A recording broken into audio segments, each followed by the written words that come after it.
FM Kumasi Kofi. Ada dia nasi. I really true. Ada nasi. Open to kwadodo. Adai. Open to kwadodo. Kofi. Ma hwe wa open to kwa.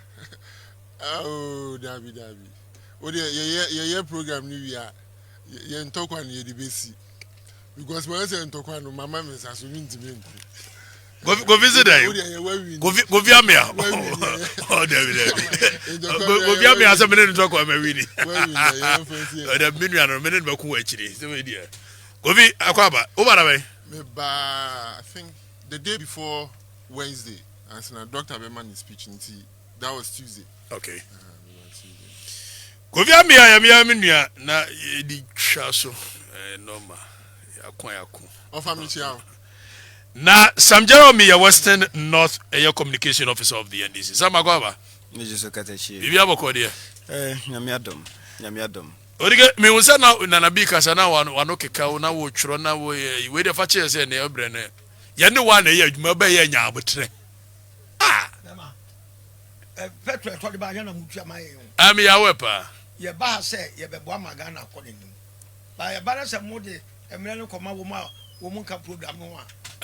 No account when the brand ya portion. To say, you because I bet 3 minutes. Derby. Mr. Maybe my body day say, maybe I will be a meteor. Never be banner. You could offer us a Monday be a known at here. Nadakroba could be now, one be feminine brand and Mwaka crack. Nadia check. Padaruma. Offer canina no more boundary road. Yep, sure, we are no more petrol scout. Is your mama? And I want to die. Run your hamper. Monka, no, I am was for.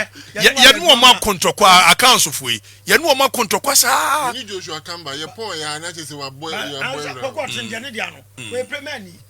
It's more margin as a more bank for Cardias and one penny phone car, one kind of crumb from Cordua. What for economy in your favorite? So custom.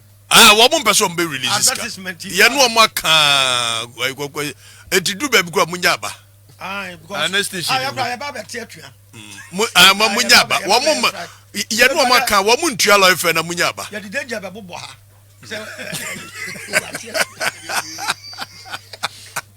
They did a Miamis Ramomo. Ambo, 1 month, if Jerry Mebois. Last year, no more consa. A bronya dear Cromafa. And catchy. Prepare a moment. As Muji will be to me to the camera, and they are part of production. Now that we are one year, will be in the room about some advertisement. We make the word because some of the flyers in my near post. Yes, chili for you now. I don't more can you know Yagone. The accounts of we walk with Mopo and Quatuni Prunoso. Omko Bom Crow Monte. Was that a family? Come this in your start was a man, my dintina, Muntimer. It got one say, Jeremy was there. Mamma Shassi, Matuama. So I saw my dintina, whom my petrus can be. You won't go for someone I wouldn't name way you, Doctor Tena name the ye, only in a sign. That's so you pre-money. Of course, it is a pre-money answer and ne. Ni entity and Cosa. Sabi anyway, no one does on Cabin saying fifty. Mamenchia chief Kula Francis Sofone, Mama Jibra Mutiano pay. Mechiam of us. I will from the Cabal or about banners upon. That's one hour. Yeah, fine. Bawumia busy, ya. Ah, yo. You're about me, a quartet, you. Na vedi ase oni Ghana ha ena yewura mahama enam no ye nkokobuo ena wo ye every say 10 billion alone Kofi am eja no kan asem the big push okojina o say hey ehu atom so say the Ghana economy na ye no I am measured with me can be am ba meye ogodu ba bia o say hey the next government Obano will be facing hardships. Into no crowd or some catcher mono. Then over penny. Yeah, or hardship data. Be ye free more. Oh, I also say hardship on night. Yeah, but over back to us. I just in Koye. Anyway, ye were about Miakasa. Achievements are total. One and look for the pension call. the entire men ko say Yoruba Bawumia me hu clear say on vision etinya nanado anamono na obenante so. To some extent I agree with him because Ghana constitution, you know, vice president a clear role how be play. Ghana constitution is say oh kwabwa president. It will be our kwabwa be na kwakọ instruct the details of what the boss also. Say mistake ba kwa ebinte obi ba boa ene meboa ase no. Ye wo mumienu obi wa otumu say okatachie said ye ne maame awuo yi ade ato ne ne o say me koe bibi ko kire do ane ye wo say okatachie aduma wo yi because wo aduma ye minimu eti say me ba awasa mebusa say okatachie maba he de be na menye moa eye two things ye wo de emoa bi a wa hunu say edipa da kwa hu ye hia wem me kwa koboa no ane ye wo aduma mu moa ene de okwa de okwa kwabo anye so na kire wo de wo ya ebema aduma na atumpon eti amoa no ewo mu mienu obi wa ene na Ghanaian politicians aya na omuye mistake odanya ne so misusu se be koye toilet makromafo a ebebo am da bi kobuso me se kromafo e de be na ye mamo a ebebo am eno ne ade a enipa bebre nti ase eti Yoruba Bawumia kasa bebre ebra no vice president ba mu kakra bi na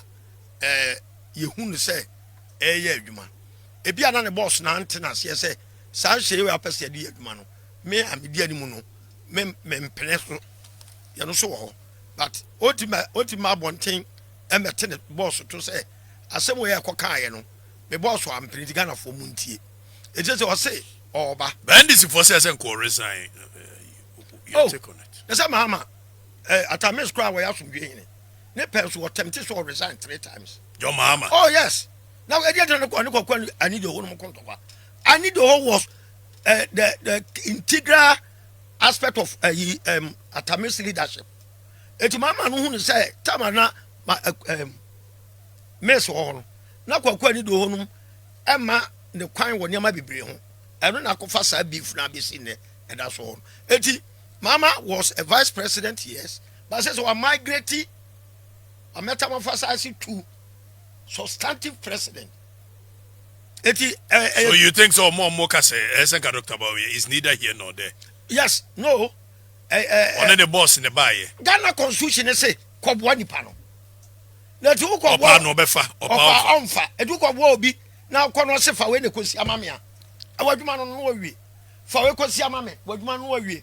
Ebi ko tun ata boss, ye de kosi ana e o se bi, me na obebo an me se fa kosi a. E de bi na betima. Wo kwa akọboa obi na nipa na akọboa no ono na ema instruction de opese oye boa no se mo antiase yesa enkomo na nyede wo kwa akọboa nipa no wo se ba wa ba me we na pese oye na de boa me wo fidie me baraka so dike wa ba na abeboa me a fa telephone kusia e na wo se me di akire me di ka se me ba abeboa na mu so le konso na wo tianu na metra ho me ni hu to me because I am at your service me ba be so once I'm about there, I have to work under your dictates. Sanity and the vice president, no Ghana constitution in man clear define job description. I was for ye. One day I bought for it is some about I'll move the dollar from one the dollar to 2 kg. May move Ghana from production to from taxation to production. Ni nyina ya some of kan ya the boss maybe one pencil typically hwe bibi say yi levy ebra yi levy but Bawumia ka say no yi levy no emwa oman no aho kire wo man no but the boss went ahead to implement it. Bawumia nya kwan a oba betena oba aspire for the flag bearership. I'll be contest election. Or say, Oja baby Oja na yi levy no. Oba scrap. What it means is say, bibi koso or kind the boss went tie. But that's what you say. I will say free ho. Now, NDC for you and NDC for said it doesn't make sense because our boss catcher say, "Oh, what going on? They baby boom India as an economist." Now, can't say Muntia. Why are you still there? Hey, Master Mamika said, "My control." So we are Kufuado the organizational structure of Kufuado leadership. Now read the organogram. You call organogram. Said it was Siasha. Call Jubilee House. Call him for a chief of staff from Malaysia. Obia Enyadma won the pim. Was San Crawford Bawumia cry idea because said the achim for the CBA. No, Mima Kwasara Namia, more Bawumia, a Tibian moi. I can't 40 in Anka. I can't 40 in Anka because we achim for the Subaya and Tomati Musani said, Womusi arrogant now. Ade, Goviami Adiasoma. Me boni na mean to me boni. Manen can ask him. Said Omusi a jar. Now I could for the Adiana de Domusa. Tomati Domusa. Walk of Jubilee House. Correct your course. A purely achim dominance. Obia or this year, Etino, Bawumia, dear sir, what me a sustaining relationship with about do some pempensui. And yes, the so-called so Bawumia not to say Tefra tongue cranning. I am telling you, by the beer, none vision wanting to answer.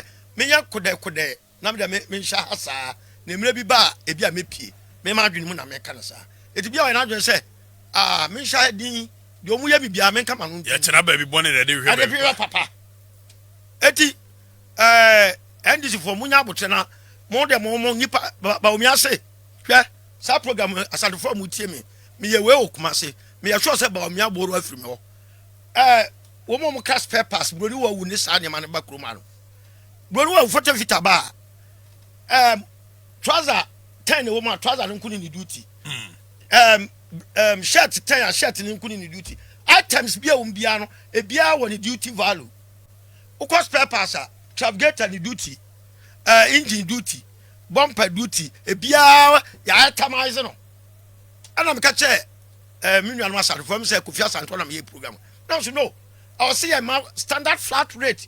So 40 feet container, a banner 1,000, 20 feet 500. It will also find you, one also call load in Yama. A young man very profitable to you. It will balance over a young tree per year. A man Yama Crabola, Ghana for the baby Bibino, a swat. Well, so him so about a ye, the Ayaji force we and one, your badges. Because I go to Krama 10,000. Don't come before your papa. Because it's a Ura Buma 10,000. Eti better say we be loadu niama beboama bola Ghana standard rate me na di ka champion here Bawumia ka ho asem it only the adwene ho me ne ya adwene 100% dem so obetimi implement no eno nya asem because enema be bra ye na Kufuado kai no say your friend sky train away one sky train okroma afini nyina no wa fa didi na nkwa abajo we say Ghana Accra is going to be the cleanest city. You want to say manifesto di boom man me mani nyan. I was say mani nyanya a national policy. Ya na union government ye dey ba no. Ye dey ne dey a leadership structure. Eti wa obedi so no. O mama promise o Ghana e won vision. You prepare the vision for the country. So you are only driving that vision. Exactly. But where the ones that the mama can dey Bawumia ka no. Omu nhia ba bia. It is a to Obama, it manifesto na say MPP the NDC the Obia so the omu different. It is a to Obama manifesto na swap. Now we dey na wo do energy. Now we dey need ya be house. Na Ghana da switch na market time. Ghana per for muntia so can you. That is all. Eti manifesto ne sa nyama na MPP the NDC say omu dey be your man yi no. Anya no kra et say siso senate here. Ghana ne ade we. Siso ni MPP ko say na NDC abase MP na Ghana da so gira ho no mo di Ghana edi agro I don't Ghana edi agro o pati Bawumia se mo ka se bi na ma America but ye nyina ye peke ye national development plan from one source wa baby bebre wa mbehiem baby bebre mbes so there is a national development plan obi akọ peke eti de hia se MPP ni NDC nyina obi abekọ se ye bekọ the same source National Development Authority at the end of the next 4 years ye be ye it move for my yen na move for my yen nkyere kwan ye be for so ye be ya de kro ye implementers eti ye baba hwa masade no Ghana vision abaso where the Jamanama MPP and DC and Omode Omani Mupeti our constitutional review. You know, and a union government here champion. But a Kufado can one yet Kufor kind, one yet Papa my friend saying, a Dubois kind, one yet Mahama Krania Tames, the Omuye, Mama Mia implemented. Umusha da ko bo bi pa se onko court onko ka se e court we na yedin yese yedin jansha to so whatever ni nyina yirim se enye 419 afere mama esaka so besa aba be constitutional review but in all omunyo bi en detail the review no I learned that President Akufo-Addo is doing one but a very silent one yes omusha chire so mo ye I did also be review constitution I mean Kokofi beba me demand we see we be review constitution. We need to first thing is say Obabada Racha Ghana for say we are why going to be an me pesa constitution no ye hwemu biem na ye critique the constituent assembly and as a constitutional review commission na fe obia hu no constitution mu a officer was a review no what kwada wo mu no mkeka ne mabom na ye nya one na ukwohye ba bia ala ndian kwa referendum ebia na ne dia ne flexible side of the constitution. Okay. Referendum there. Ogobi. Rakwame. Yey. My mema official pa.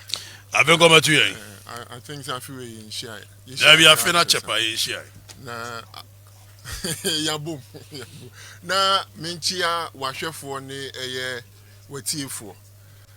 Enya se bia me pese ye de entokwa ne sinti ba ma me nka so ya de me das bra me wono ho ana me hwa on say ye no ho ana ye tan hwem wo abefuntinta because of the availability of data any ya daje ni ntino ya na ye tan hwem pa na se wo kun tokwa bi mpatcho no so fasi o untumi de na ye yes ani de ma adwebre o ba ko esi ya gwene ho nti ya gwene ho on ntimesro ba ansana no Amicha MPP from Pennyphone, especially chairman, in team, any general secretary, lawyer Kodia, Namini Ukraine, Omaye Juma, Yaboma Basso, Ebu in Sambra. Answer my call in some of my responding to offer Assembly about national development. In 7. Maybe send me free hotel. Na make us say, so may yet see on Dr. Bawumia, ya dream one, same baby, or Hono soon Dr. Bawumia. Paragraph 158. Koma would say we should have a plan. I would demonstrate here my exhibit near the season. Mampeni Abedi Dr. Mahmoud Bawumia, flag bearer of the New Patriotic Party. Or can be? Or say I believe we can find broad contours of a national development plan for which we can find consensus in areas such as education, health, industrialization, environment. And I will support such a consensus national development plan. Specifically, I will propose to amend Article 87 of the 1992 Constitution as well as the NDPC Act to mandate political party manifestos and consequently economic and social policies of government. Said the be match into or was up NDPC Act 479 Act 480. Wadaroma. So he has that well, and I believe say a idea. Because me wa a year UN no BBFN national review of a year Amambia, and Ghana had the opportunity to review its social and economic policies 2019 and NDP4 and the leading that chat, and I believe said the mihu yeno said the more canon and the Dr. Peso yeno the share I think se be bo man yepa. Now having said that, me go back to a year Wednesday the opinion no kind. To be frank with you, because of the challenges we are facing as a country and as a government, now you move say, can we get that awakening, the revitalization, rejuvenation as a political party, moving into the 2024 elections? If some of us near yet we are a bit worried, to be fair. Now of a can be Dr. Bawumia ete. Kakra. Na yesi se penny chewe jaria na chese oye ni hu yaba. Na Wednesday no Dr. Mayati asese se ye kari eye oman no omo mpese omudi animu na more especially the NDC and the MPP Maybe na meeting call be no kasama offer or the case that beside NDC ni MPP ni professor bi obeka say your mummy nunku an be kondo ntiase kula offer beba ba ye pe yo mpe no kre wo me say either NDC or MPP that will come. But me can't what is factual of what is factual in America nemo ye hwe ne saa Wednesday no bibia dia dance say omampani abedi akire MPP Frankantuni no sebi owani so ade hu abeboa Ghana more than aye omampani John Dramani Mahama o share policies are or person or deba especially in the tax system aye ade a enyuma yeko bebre agye atum. And I believe of our decay, and I'm a bonny dean because me ya akwana na me Kumasi na me tin stores in Kapa. So I have a lot of respect. Shoes. I have so much respect for him.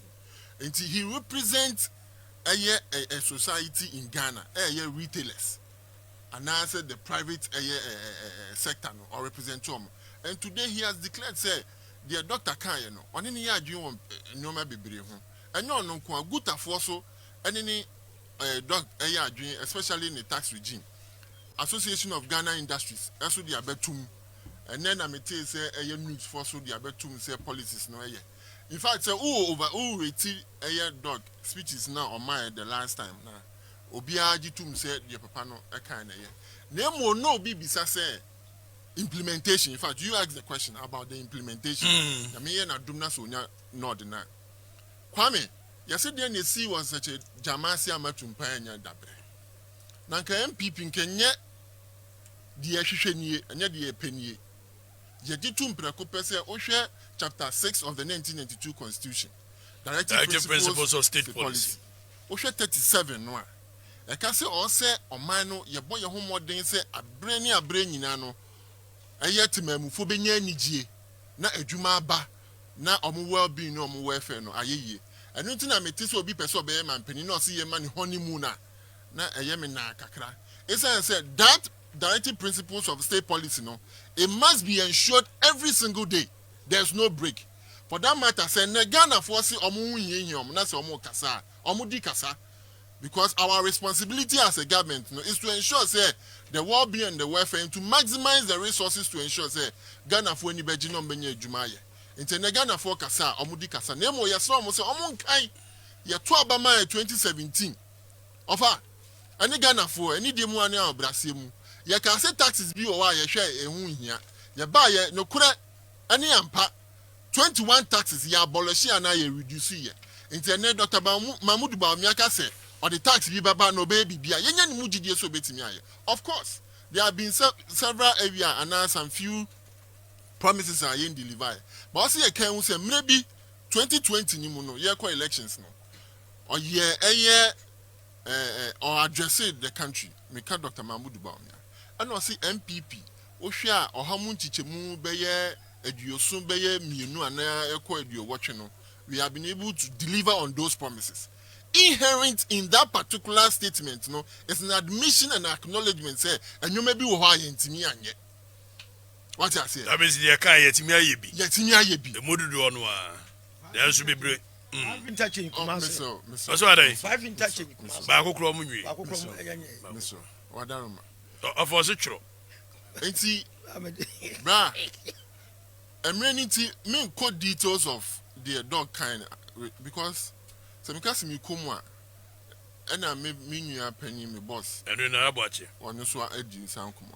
Nemu de me pese me magana for ti ase e wa ambrase mu se ye pe omampani a ye gudie foma gudie emponi ye fango no betimi ahwe so yi ama ye yi a nya ho mfaso a na Dr. Mahmoud Bawumia nya John Dramani Mahama adinti na me kasa na no ye boss site woni na hini This year woman obi di mani nua that boss site krona no ene me no kasa gear deck sa Ghana integrated aluminium and one development for and ne ye be ye refine you ha ama Ghana fo nyina nya ho mfaso ke yesisa ma obi baako and na nunti na eye temale eye northern region for the first omunya interchange because of the agreement that olidi here as a vice president and sino hydro deal etimi nya eye interchange ke di bi sa koye eye PTC otakrade a fofi anto ata eye covid bai ebio ye pe obia obetimi aboa no ama emebunu enye abefo nyuma bia. I am talking about technology,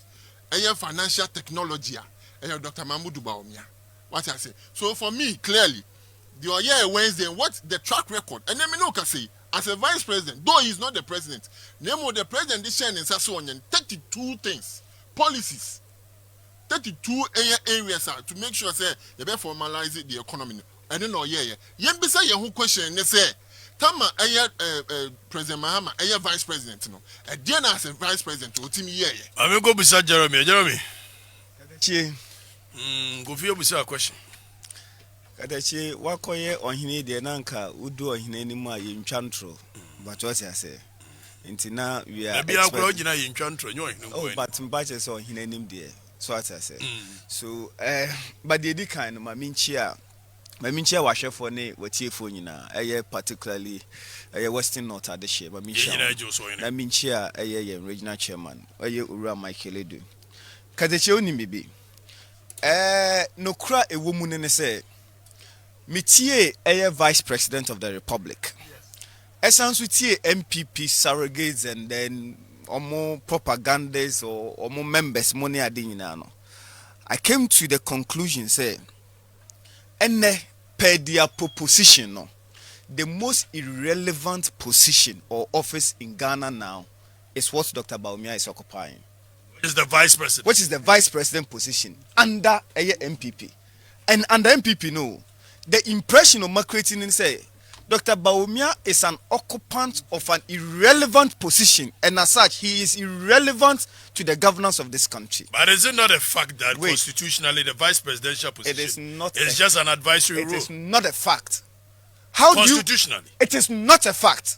I have been a constitutional student. You are a constitutional student. Let me prove it to you. Let me prove you wrong. When you read Article 60 of the Constitution, Article 60 of the 1990, and go and read Article 89 of the Constitution, and tell me which body is mandated by the Constitution to be an advisory body to the president. Read these two provisions, and if you are, go and read Article 66 of the Constitution. And Nunti and Amateur say, as a constitutional law student, you should know, said the only position in government are a security of tenure, two, the president and the vice president. Or say Article 60. Yes. There shall be a vice president of Ghana. Yes. Who shall perform such functions. Yes. As may be assigned to him by this constitution, which is one, or by the president. So which means to say, by inference, this constitution, when you should go back and read Article 1-2 of the Constitution, which talks about the supremacy of the Constitution. Number 2, make reference to Article 57, which talks about the president. Okay, so it mentions 2. And at the frontier, the framers of the Constitution, Eddie can mention the Constitution and they say, even Article 57 is drawing its powers from Article 1-2 of the Constitution. That's number 1. You read Article 64. Article 64, and then the security of tenure. Article 64 says a candidate shall be deemed to be duly elected as vice president. Candidate shall be deemed to be elected. If the candidate who designated him as a candidate for election to the office of vice president has been duly elected as president. Which means in accordance with the provisions of Article 63 of the Constitution. Which means to say the vice president position by extension is an elected position. It is, you say by the extension. Keyword by extension. You see, per Article 64, it is an elected position. But only any duty dear man under the Constitution.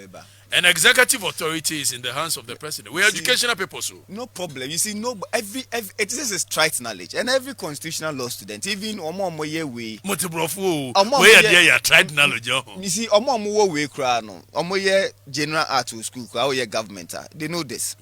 But you should know, say, per the Constitution, there is no day or no minute there wouldn't be a president in Ghana. No minute or second there wouldn't be a president in Ghana. And Nuntina, in the absence of the president, who comes? The vice president. So you think that position is an irrelevant position? Why is it there? Menya sure so almost say irrelevant. You see, wait, meba the narratives in sana na omo pese omo ye den omo kire. You see, number 2. I mean can say me fancho. Vice President position said they are kind. I referred you to Article 89, the Council of State. They shall be counsel to the President. Vice President on council or my you know. On your advice. On your advisor to the President.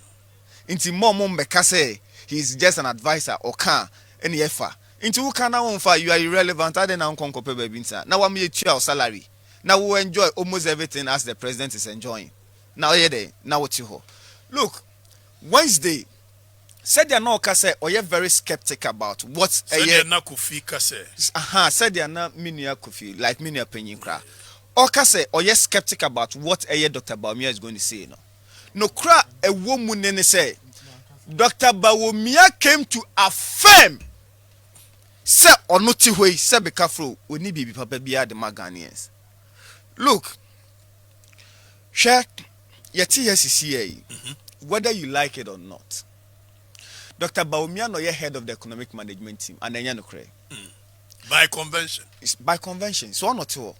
Into head of the economic management team no cray woman say both the fiscal policy, the monetary policy, the exchange rate policy of this country. Omunyina a reported to the vice president. The fiscal policy is directly under government, which is headed by the Minister of Finance. Minister of Finance ewo EMT meeting report to Dr. Bawumia. Anamebwa, the Bank of Ghana governor, who is in charge of a monetary policy of this country, reports to Dr. Bawumia. Ewo EMT. Same as the exchange rate then policy.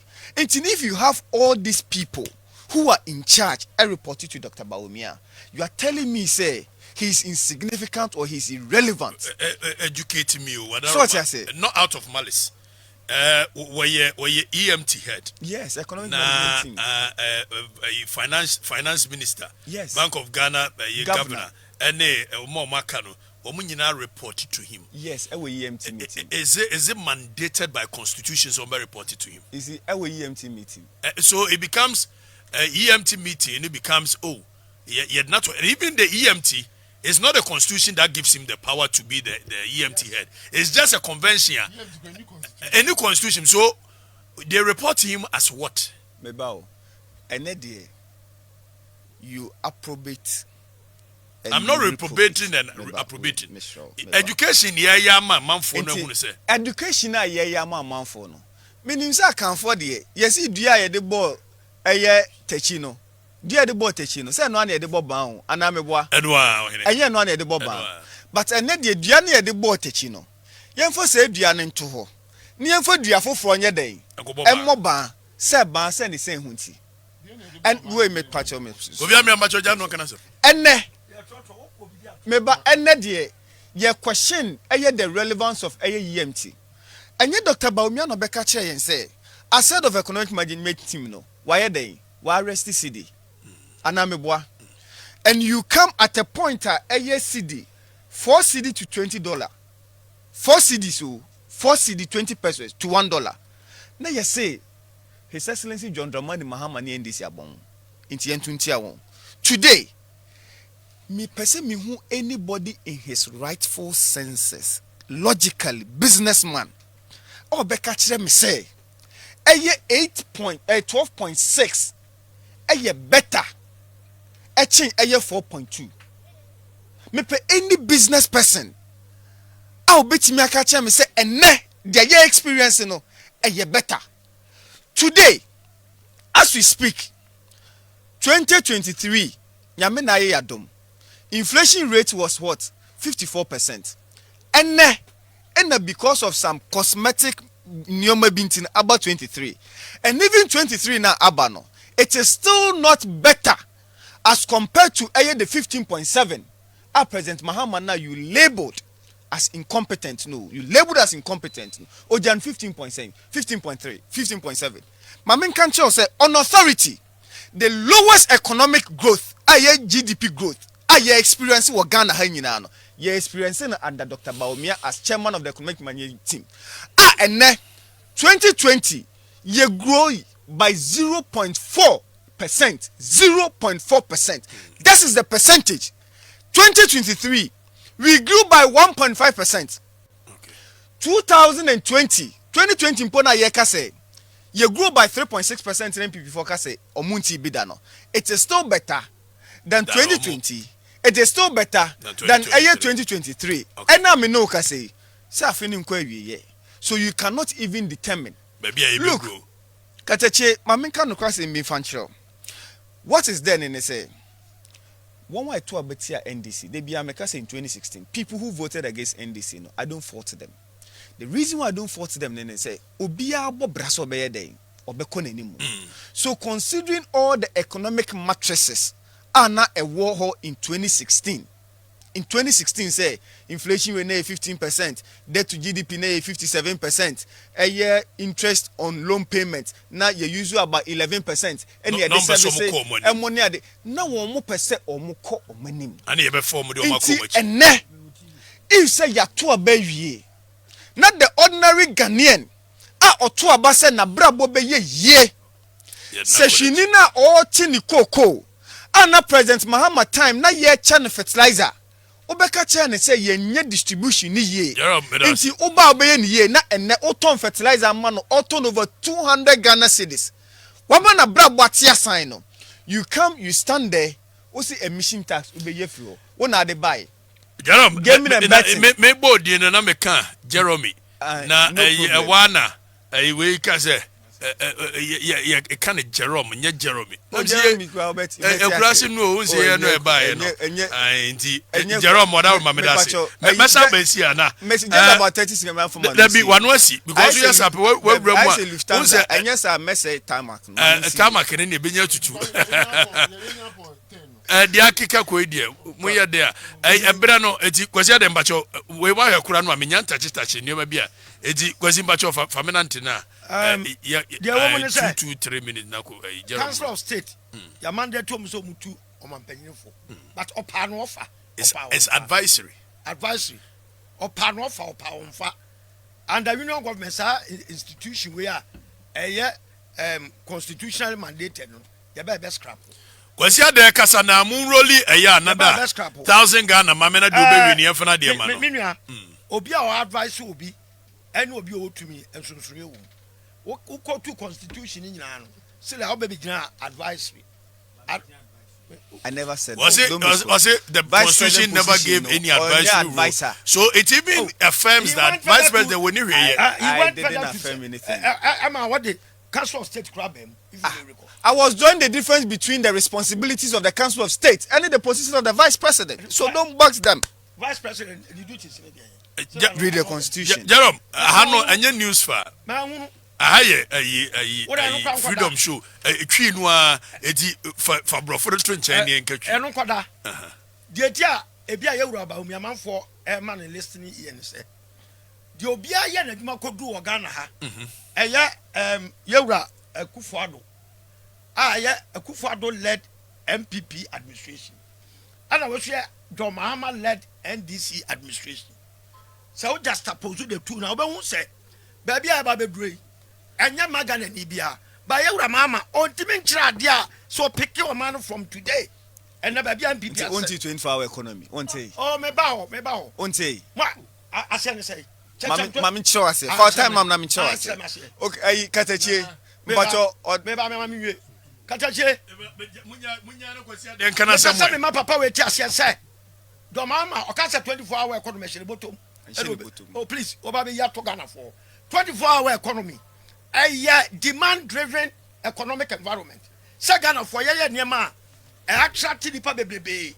Now, Omuguso talk, not the pressure about to production. So, not an sentinel production. I was say, Yarana, you meeting the demands. Edutino, Sadia production. I was say, you redouble your production. It is more hands to deliver. Some more hands, and the Maya running shift. Ghana so import driven economy. Ya craniama. I will 38% interest. And I say a public sector redistribution. I think I'm going to go to no. Maybe. Eti. Mama ne. I said you can baby. I say. I want me a foundry. And metal works, no. Why be quite man? I don't know. You better register. near electricity bills. Look at this. Omunya Sebio Moka. Lawyer Ophoria Sante. Moyama Bawumia, I very popular because Mama no wako track horse seat in the Sudan. Ah, Yedim said, what Ghana more experience at that he sleeps, you know. Asamba Kukwenu Awaka. A church said what talk with the Ghana man with me. Lawyer Ophoria Sante said, the EMT is not a constitutional creation. Of course. By the constitution, the finance minister does not report to the EMT nor the VP. Okay? The BOG governor does not report to the EMT nor the VIP. The NDC took over power in 2009. US dollar to Ghana cedi was 1-to-1. 1-to-1. They handed over 2016, that is 4.8 to US dollar. Agufado took $1 to 4.8 to USD. The rate exchange, okay. The second scenario is significantly better than the former. Look at the rate of change and not the country. Lawyer for Yasante. Lawyer still lawyer. Me boss, no lawyer still lawyer. Was you fancy? Oh, medisi. I'm having about force landing. Me say, Akufo-Addo fairly. Mama, can't baby Akufo-Addo assign a Bruno. Do bet me ye from now we mu. Now you want to say, I'm not a Demunube here. Of a back of Ghana governor. A president appointed, you know. Your friend saying, finance minister, a president appointed. So there's no way. So Baba reported to Bawumia. Go be much of a report to me. First of all, now all quote constitution. Now me doing so Baba see baby, but he just went. Okay, I see read the article. Jana Samung Yena. Okay, I see who read the article 60. Article 60, yes, I read. Emma constitution, I can say the role of the vice president. The constitution in the idea, and the man, and the president in Becas Onye. And what's the role?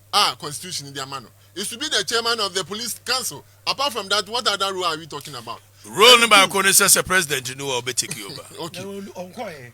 Exactly. And then president, you say assignment been a president dear man. And American choice a master and running you. One man 33 responsibilities and we're delivering in we are talking about paperless system at the ports. National health insurance and they are digitalized. We are talking about air passport. Me baby, I'm here, Juma, and I know what this government has done as against the NDC date. We are talking about the drone system and carry essential medicals from one place to the other, rural area. That was the responsibility of the Yadimano. And then me know Kasi, the Kasi dear Dr. Bawumia bebre. Opening now all care about the economy and its performance. And he's saying that the Mahama administration did better. Now or say we business person until I say the entire also to Obama MPP because the NDC did better. But wait, the businessman, the business person is always minded, say, the situation in which we find ourselves now, and yet normal, was triggered by a global pandemic. Because container nanka can no 2,003 container and for $13,000. And on him say nya buy from so. Nano tama o mampeni John Dramani Mahama. Ebe yo mampeni no. And I started so came. I see ya win manaka dompe. In fact, the first state of the nation's address. Okay, I say ya win manaka dompe and Mexican new also the yempuntunjuma. Adentia ya the single spine salary structure. Even that was an excuse for John Dramani Mahama to fail as a president. Just because we are paying salaries to Ghanaian workers in Tino, or as against global pandemic to say COVID, we are seeing now. Ebio, or can't you say because there's a disconnect? They just 2 minutes, because there's a disconnect. And they apologize, unreservedly we apologize. Monsieur, dear Pasu. But next week we are maintaining the same team. But no account cocoa sector. Obi amutimi increase cocoa a year, sika the mom, we did a year bag 420 to 450. And then no can say a number 1,000 the order. So the depreciation of the city. I understand. I understand. But at the same time, the value of the city also around that time, no. Who compare? Yes, analysis now. But the fact of the matter is this, Kwame, compared a year, or who compare Dr. Mahmoud Bawumia to a year President John Dramani Mahama, you come to the realization, say, President Mahama acquired to say social media influencer. The Obetino Enuyano. He has no clear vision. He has no clear-cut policy on him how to take us out of social media influencer. Oh, say no say ABN and BB Kosovo Ghana GF4 and a Black Star and bomb home or Cote d'Ivoire. Near Wabetina a year camera and I also hear you say, and also hear you say. That's the same approach. Social media influencer. Oh, clearly that's what he's doing because Your former president. I understand, but candidate of the NDC. But with the greatest of respect, being a social media influencer. Well, but he is not. He is not. But that's how he's approaching his steps. Some part of MBC. That's how he's approaching. But and the point is this. Emmanuel Kabino, where the other Ghana. And first year, some family. Dr. Bawumia is a better candidate. No problem, that's it. Some Katachi, what should the mannerism of the vice president? So vice president Jinahwa because Wednesday in the machine no. Say a former president put they all say oh yeah social media influencer. But media na vice president John na mean say be a first name category a committee si obi so a or woso ni team money ade no. I thought at a point no. Bibisa inti na me gina chiri kwa na me bom pa mo gina on say eh papa ma so what you say me nyina nsori mfiri way but what was what kind because when you flew and I was what yes you oh me yefi unim mama ka say mi cho ye road ke ka say bi say 24 hour economy na say and na Samsung po kan bibi say Ghana economy ni import driven. The moment you understand the word import driven, it should tell you say there is a high demand